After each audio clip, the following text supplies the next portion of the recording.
I see.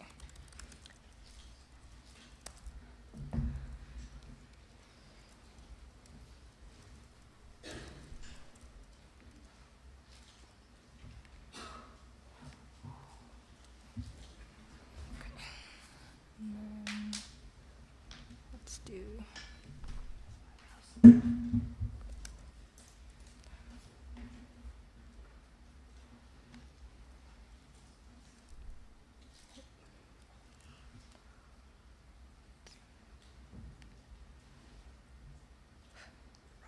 Okay, awesome. Thank you. And the light will go on in front when it's for 5 minutes. Okay, awesome. Hi, sorry, I have technical difficulties setting up, even though I work on computers. Yeah, my name is Katie Ju. I'm an engineer at Medium, and today I'm going to talk to you guys a little bit about mixtapes. So mixtapes are sort of this humble vehicle of adolescent expression that we associate with our crushes growing up, or road trips, or sort of indoctrination tapes with friends and things like that. This quote is from a book called Cassette Culture that was a compilation of various mixtapes made by people around the world, compiled by an artist from Sonic Youth, which is sort of fitting because I feel like a lot of Sonic Youth songs have been on a lot of mixtapes. But mixtapes sort of have this really rich and interesting history, which I wanted to talk to you guys a little bit about today, and sort of think about how we might be able to learn some things from that model when talking about books and publishing on the internet. So, in 1963, at the Berlin radio show, Philips introduced the compact cassette player, which sort of changed our relationship with music as we knew it. It made possible for anyone with a tape recorder and any sort of tunes or songs to become a record producer, like mixing and sampling different songs, artists, and genres, and sort of opening this way and means of creative expression.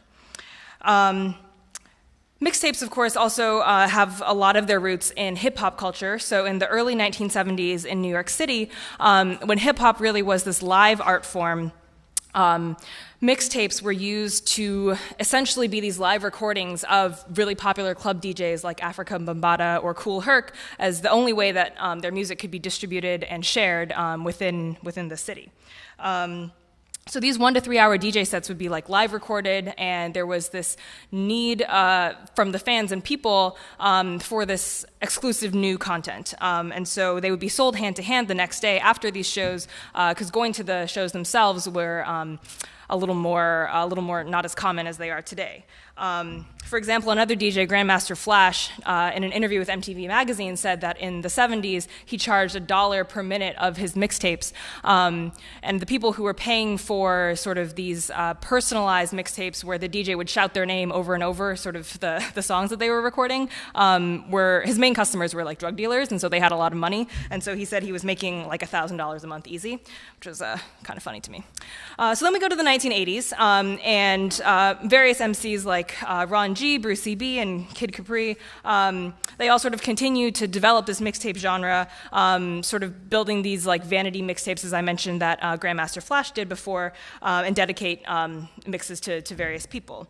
Also in the 1980s, sort of separate from hip-hop culture, we saw the rise of personal, like at-home mixes. And a lot of technology really contributed to the rise of this. Most of you guys will recognize like the Sony Walkman that came out in 1979, which really made music a lot more portable and made it really easy for like the casual at-home user to create compilations of mixes and songs that they were interested in. So by the mid-1990s, the guy on the right is Ron G, and he's a really famous DJ, and he sort of invented this new genre of mixtapes that was blending hip-hop beats over R&B a cappella, and that's something that will be pretty familiar to sort of people who are listeners of mainstream hip-hop today, sort of a pattern that has persisted. And of course, that's Biggie on the left. So he introduces this new version of mixtapes as a genre, and this other DJ, DJ Clue, sort of builds his mixtape sort of brand around creating mixes from exclusive freestyles of up-and-coming artists or established artists. And in 1995, Nick Hornby published this novel called High Fidelity, which was made into a movie starring John Cusack, which really sort of represents the traditional mixtape culture. For those of you who've seen the movie, this scene will be familiar. It's Rob Fleming, who's played by John Cusack, at the end of the movie making a mix for his girlfriend, and he's explaining sort of the aesthetic rules of what goes into making a mix and selecting the tracks and ordering and things like that. And he concludes with there are loads of rules. And so by the 1990s, we have sort of mixtapes and hip-hop and personal at-home mixtapes, which are distinguished like public versus private mixes. And artists in New York City, they were using mixtapes to sort of directly launch rap careers, essentially. So up-and-coming artists were using mixtapes as this bridge to vinyl records and CDs and the more established distribution mechanisms at the time. And established artists were using mixtapes as a way to sort of continue making themselves matter while they were waiting for the lag time between their next records. And then in the 2000s, we had CDs and MP3s that really sort of made the process of sharing music and pirating music, which is a whole other issue that I won't address, become a little more prominent. And so we have seen the rise of mix CDs and sort of these communities around mix CD sharing. There were quite a few sort of communities who made each other mixes, people who they never even knew before, and would send them via the post and share them and discover new music in that way. And using CDs also created these opportunities for liner notes and new album artwork. Maybe not the best example here, but that was sort of an interesting development in mixtape history. And then today we have these large websites like DatPiff or LiveMixtapes.com that are sort of have cut out the street hand-to-hand dealing of these mixtapes, and anyone can, with an internet connection, can download songs and things like that. We also have various, obviously, music software like iTunes, Rdio, and Spotify, which have tended to gravitate more towards actual playlists versus sort of the nostalgic idea of an at-home compiled mixtape with dubbed over annotations and things like that. So I think mixtapes are kind of an interesting frame to discuss books and sort of their evolution on the web, because it's really interesting to be creating something entirely new from existing content. The idea that it's sort of made for one person makes it feel much more intimate and more personal. And I think there's something to be said for selecting and sequencing a group of songs to create a mood or an atmosphere, and really just a different form of expression. So I think if we maybe take a step back and try to approach books less as an atomic unit in themselves, as this thing that's packaged and needs to be distributed as a whole, and ask ourselves a couple questions about maybe what would it look like if we were able to break up books and potentially have their parts repurposed or remixed and distributed in different ways on the internet. That's sort of something that I've been thinking about over the last couple months. So Jeffrey O'Brien is this essayist who now is an editor for the Library of Congress, and he wrote that the personal mixtape is the most widely practiced American art form. And people who are really sort of avid, enthusiasts of the mixtape really believe that by compiling and sort of creating and annotating a bunch of songs, unrelated songs, they're creating something that's greater than the sum of the individual songs. So what is a mixtape? A mixtape can be highly personal, as I mentioned before, sort of making it for an individual crush or friends or sort of one-to-one sort of creation process. It also reflects the taste and opinions of its compiler. And tastes are very, very idiosyncratic, so I feel that mixes are really sort of this unique window into the compiler's sort of personality. A mixtape can also range from songs linked by either theme or mood to a list of casual favorites, and we've seen this sort of diversity in use cases in content on the web as well. So we have listicles and our top 5 favorite things and content in sort of that vein versus larger thematic pieces exploring broader social issues and the like. And so I think the mixtape form really works for a variety of content and use cases, and can be sort of interesting to think about content on the internet in that sort of lens. So when mixtapes first started, obviously they were played on tape players, which had no means of skipping, so they were really consumed as a whole, and the parts really couldn't be broken up, which sort of made them unique and contributed to their artistic merit. It also meant that for the creators of mixtapes, they had to work to create sort of an interesting juxtaposition of songs and really master the art of pressing the pause and stop button on the cassette player not too loudly so it wouldn't interfere with the creation of the mix, and building sort of an overall narrative arc, which are themes that come back in the world of books and publishing and things like that.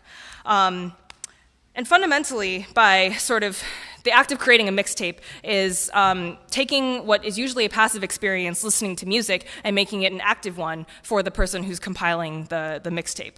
And I think that transformation is really powerful to think about in terms of content and reading as well, and sort of ways to transform the reading experience, which is a little more passive, into an active one, but maybe not quite as active as writing something original. So that really affords a lot of opportunities for engagement. And as I mentioned before, mixtapes sort of served as this like stepping stone for unknown artists to potentially have record deals or vinyl tracks or things like that. So questions around like what would having some sort of analogous genre in publishing as sort of like a stepping stone versus like a fully printed book or just writing articles as part of like an online publication or something, having something in that middle ground is like more of a stepping stone, raises some interesting questions. So around mixtape culture, I think there are some interesting lessons just around sort of like if we look through the history and sort of what they really mean in society and culture. There are these highly crafted personal statements, and I mentioned before the communities that sort of sprung up around these mix swaps and things like that. It really made music more personal, and so the mix CD in the community sharings that I mentioned before, it was sort of, the people who were creating the mixes saw them as a great potential opportunity for bands who weren't getting radio time or mainstream enough or things like that. And people who got packages, random mixes from people that they didn't know, mentioned that it was like this really awesome way of discovering new content that they wouldn't otherwise go out looking for. And these problems of discoverability, these problems of sort of promotion and things like that are all going to sound familiar as problems that we tackle as like content producers on the web. So sort of this refreshing exposure to things you wouldn't be normally going out and looking for that you could appreciate. And they were often crafted for one person. And obviously in today's world, when we write a book, we distribute it out to the world, and we never sort of consider really the idea of writing a book specifically for one person or crafting like a, or at least specifically directed towards one person. It also creates a little more opportunities for sharing and discoverability, as I mentioned before, if you're able to repurpose different parts of novels or books or content and not necessarily package them and distribute them in their whole forms. So let's talk about the web for a second, which we've sort of gotten to a little bit already. It's sort of this vast collection of linked documents. And the way we approach content on the web needs to stay flexible. A lot of the forms that we have that exist on the web today have really been repurposed from print. So articles, categories, and books really are sort of adapted forms of their print forms. So we have this sort of increasingly overwhelming stream of information that's available to us on the internet, and curation, for that reason, plays an increasingly important role. And it gives readers a finite constraint on what they're trying to consume. And mixtapes, I think, are a really interesting lens to approach that problem of curation and compilation from. And in hip-hop, mixtapes sort of served as vehicles for DJs to stay at the forefront of taste-making and curation and sort of really represent their artistic tastes through the mixes that they were creating. I think it could be really interesting for artists, for authors, and for content creators to express their own opinions and sort of be at the forefront of like taste-making with regards to content or expressing their opinions and things like that in that form. So going off that idea of what if we had like this idea of like a mixtape but for books, like a book mix. So I think there's value in consuming bundled content. We have broadcasting and podcasts and things like that. There are sort of these packaged experiences, and I think there's something really interesting about trying to do that in a world where everyone is sort of competing for information and clicks and attention, essentially. So, like I said before, I think if you could imagine like potential authors in the course of writing a book, the final product obviously is this novel they're working towards. But what if they had a means of distributing and sort of collecting all the research that they did and bundling that in the form of a mixtape potentially? It's a way to link content together, and it also sort of creates this little more cohesive navigation experience for the reader in sort of packaging all these things together, as opposed to following random links from your Twitter stream or your email or things like that. So here are some examples of some current more like webby type content. So we have a lot of these top 5 things. We've seen sort of this resurgence of email newsletters, and as I mentioned before, curation over streams and feeds is an increasingly important problem, and the idea of like package series for publications or news organizations. And I think all of these could be sort of served by like the idea of a content mixtape in sort of its like a little more abstract form. So if you imagine the New York Times is doing a series on Ebola, and they're working on collecting good reporting from around the web, stories and firsthand accounts, and not necessarily writing all this information from scratch, but at least for me, I'm a New York Times reader. I respect the editors and their opinions. If they're able to sort of like package like a definitive mixtape on Ebola and then include reasons or annotations why they find each source compelling, or what information they gathered from each like individual piece of content in that mixtape, I think that could be potentially an interesting way to start thinking about news and content in that regard. So the tape has really sort of humanized music distribution. Underground tapes weren't this like mass-produced, industry-sanctioned thing. They were really sort of like physical artifacts with like photocopied labels and handwritten notes that sort of gave you the sense that this thing had passed through like the hands of its creator. And I think if we take a little time to sort of step back and think about how we can introduce a little more of that flavor of authenticity and intimacy in crafting content and like tools around content for the web, I think that could take us to some really cool places. So that's all I have. I think we're doing questions after this, so thanks.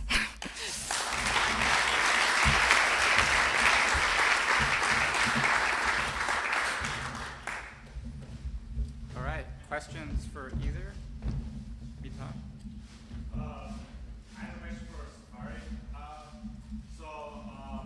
You try also with A/B testing on titles like JavaScript, and then something happens and you will never predict what happens next or something like this, like improving the titles and seeing if that you will buy them more?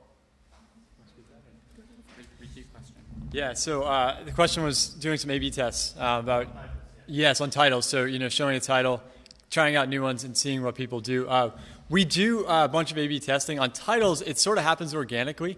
We have a recommendation system that we run. So it does change over time. We continually now feed it data, both our search and recommendations. We feed data back from what people are reading. So I would say we're not doing a great job of it right now, to be honest. I think we have the measurements in place, but we need to do more about letting those organic trials run. We do have an A/B testing platform. I don't think we've done anything on titles specifically, but in terms of recommendations, that's something we can measure and say, someone who saw this and then saw that. Other questions? I have a question for Katie about the idea of scarcity. I can remember one of the coolest things about mixtapes was that you were in the know. Right.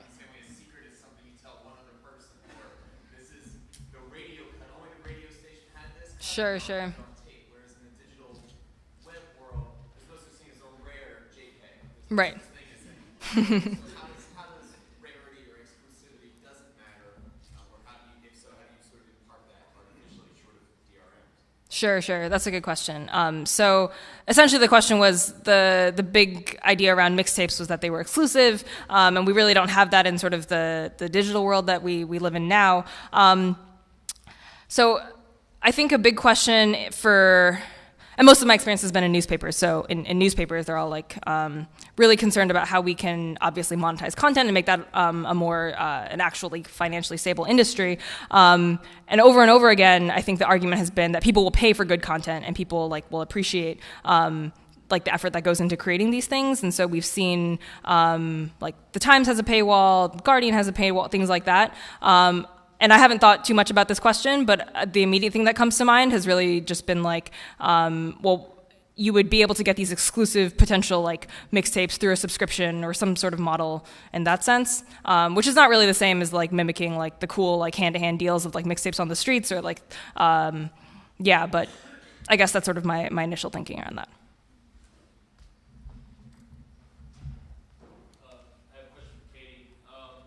Speaking about mixtapes and content, a lot of sites are using infinite scroll to take you on to the next. Would you look upon to take you on to the next article? Sure. Reading an article and then, I guess either algorithmically or through curation, they choose the next article that's going to come up. And you just keep scrolling and keep sort of in that flow. Do you see that as sort of a mixtape thing, or?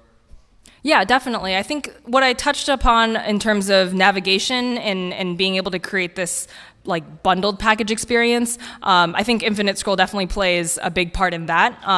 And so I work at a company called Medium, which is a publishing platform, and something we've been experimenting with has sort of been this idea of like this big footer at the bottom of posts that's like read next. And it's been broken for like 6 months, so everyone always complains about it. But the idea behind that was like we could feed, like you were saying, algorithmically things that we want readers to focus on next, and like using that as a mechanism to continue to prompt people to sort of be immersed in this reading experience. I tend to think that scrolling is a little more low friction than like actually clicking something. So I like the idea around that, and definitely think it could be a big part of how you can sort of create that experience on the web. Other question? Tim? This is a medium-specific question. Medium is creating a whole new class of intermediate-length fiction, intermediate-length writing. Mm-hmm. And I know Steve Levy does work with you guys Yeah. putting together a publication. Mm-hmm. When you think about this sort of mixtape model, how does that actually play into what Medium is thinking about or planning to do Sure. in terms of assembling collections? Sure. That's a good question. So, yeah, as you mentioned, we have Stephen Levy, who started a tech publication in-house, and we have Shecky, who used to run Source Magazine, and he's sort of building a music publication on Medium. I think, so right now, for those of you who are unfamiliar, Medium sort of has like 3 big entities. Like there are users, there are posts, and there are collections. And this idea was actually born out of Medium Hack Week brainstorming, and so a lot of the things I was initially thinking about this was like quite Medium specific. So how we were initially approaching it was this sort of new conceptual unit that would exist orthogonally to both users and collections. Collections essentially are just like publications on Medium now. So the idea that like an individual user who doesn't have a publication, but a publication also could create like a mixtape. I think that's sort of where we imagine like the information architecture they would sit. And in terms of sort of creating like the cohesive navigation experience and things around that, a lot of what we were thinking was with the read next footer functionality that I mentioned before. But yeah, I think those are things that we're thinking about, and sort of where I'm not sure exactly what will come of them, but that's sort of the initial idea around it. Just kind of follow-up. I'm so curious, when you think about a publication online, almost all of them have been modeled on magazines. That is ephemeral content. When you think about, for example, a collection, it's something, that people come back to with new content. Sure. Versus the kind of book model where something gets frozen as a snapshot in time, Mm-hmm. rather than ongoing brand. How do you think about that distinction? So repeat. Oh, sure. So the question was, with collections, sort of publications on the internet, they've really been a little more modeled on magazines, and magazines and books are similar in that they have sort of this, they're made and then they're created, versus like online and Medium, a collection is something that you can continue to come back to and add content, things like that. So initially, when I was thinking about mixtapes for Medium, I thought the really cool part of it was that like obviously back in the day, the reason why they couldn't be altered was because they were actually like physically burned onto a tape. But I thought it would be really cool or interesting to think about the constraint of having, okay, you create a mixtape and that thing is done, like having the idea of that being sealed, versus a collection, a publication is something that continues to produce new content. It can continue to produce like new mixtapes and add articles and things like that and build an ongoing relationship with readers that way. But the distinction between sort of like the form versus the actual like publication or like the brand behind it, I think that's sort of where I make that distinction. Then just from the mixtapes to Bitcoin or blockchain, you can put it there and it stays forever. And Yeah, that's a good idea that I haven't really thought about, but I like your thinking. Okay, I'm sorry. Can you repeat just what you Oh, said? he said mixtapes and Bitcoin, and then they can just be frozen there forever.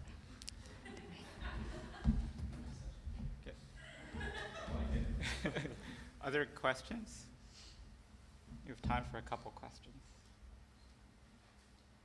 Raymond. Isn't the use of DRM for books right now, even electronic books, a big, almost insurmountable barriers to having mixtapes of books, like current books, as opposed to, let's say, public domain books? Sure. So the question was having like DRMs in place. Is that like a barrier to having mixtapes for non-public books? So I'm not an expert by any means on like issues of copyright and like I mentioned before, my background is really more in journalism and publications. So I think you would probably know better than me. I think there are definitely like hurdles to be overcome in that space, and even reading through like the history of mixtapes and sort of record labels and like copyright, that was a really big problem with like MP3s and file sharing and things like that. So I think there would definitely be a set of issues around that we would need to address before like thinking about what that would actually mean.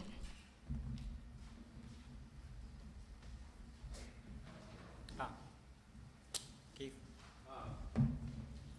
You guys have thought a lot about how long it takes to read something that's a page length, and we, unsurprisingly, have done the same thing.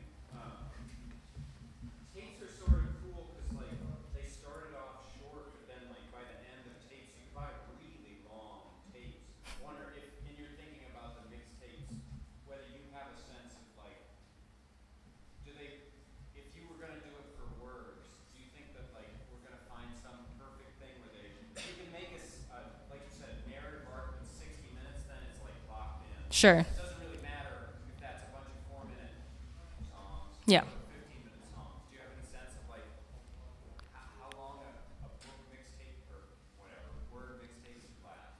Sure. So the question was around sort of length of mixtapes, which started out a little shorter, and then as technology got better and better, you could really get long tapes, and sort of thinking about the analogy with reading on content. I think that much in the same way that you would select like sort of a variety of songs like in tempo or beat or length even, that it really would be up to the person sort of creating like the content mix, like what would make sense for like their purposes of telling the overall narrative arc. I haven't really thought too much about like a definitive like max length on like a full mixtape, although that is a really interesting idea. And I think, so one thing that I mentioned that I thought was really cool about mixtapes was that they're sort of this one thing that you had that was consumed in its entirety, which I think is harder to achieve now, and sort of where we are in reading content on the web. And a lot of these sort of like read it later, save for later kind of features, having something similar potentially like in like reading a content mixtape, so it knows like exactly where you left off, and like being able to drop you back there could maybe help a little more with like the timing or cadence of things like that. But yeah, that's a really interesting point.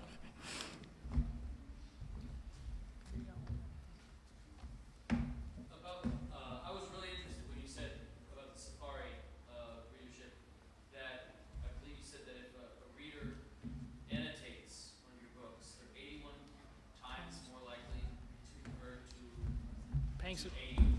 Yeah. Can you talk a little bit more about, was that, okay, first off, is there anything that's more, a book like the largest number you had was 81 times? Yeah. And so that seems really a lot. Yeah. I mean, the thing that comes out of all this research that we're doing, some of it we can explain, some of it we can sort of explain, and some of it we can not really explain at all. And this is something where if people annotate, especially if they publish it out there and say that, like, I've just read this piece of content, it's really great, it kind of puts you on the hook to buy the thing. Like, you know, you've just said, I'm really interested in this. You know, can you take that back? You really can't in today's day and age. So I think that's part of it. So it's not just the act of annotation, it's the act of annotation and sharing. Well, we actually, honestly, we have five different factors that we consider. Like, there's annotate, there's where, and then there's where you share it. And actually, all of them have different factors of, like, how likely you are to pay us. And we've actually considered, so you can, the feature on the website actually allows you to just annotate with no note. It allows you to write a note. It allows you to share your note and your annotation publicly on either Twitter, Facebook, or Google+. And all of those have actually individual factors of how likely you are to pay based on whether you do that. And the data about which one is best is actually really fascinating because it's not the one that you would expect. But So if you don't think it's about the level of engagement the user has with the content, you think it's about the sharing? it's a matter of personal opinion. I don't know the answer officially, but I would say that the sharing is a big part of it. And I can see that because I can segment out people who actually share the annotation, and they're actually the most likely people to actually pay us, as the sharing of the annotation is even a stronger signal than just the annotation itself. Like I think the annotation is just a signal that, hey, I've engaged with this content, I've thought about it for a minute, I've actually, marked this for something that I want to come back to later, and, giving signals or places where you can come back to is actually a really, a critical thing for someone to say, I want to come back to this website. Like, a lot of people would come to us, they read something quickly, and then they move along, and, taking the time to annotate means that you've figured out some of our features, you've thought about, where we're at and what kind of features we have, and then you've put a breadcrumb to get back there. Okay, we should move on. So thank you, guys.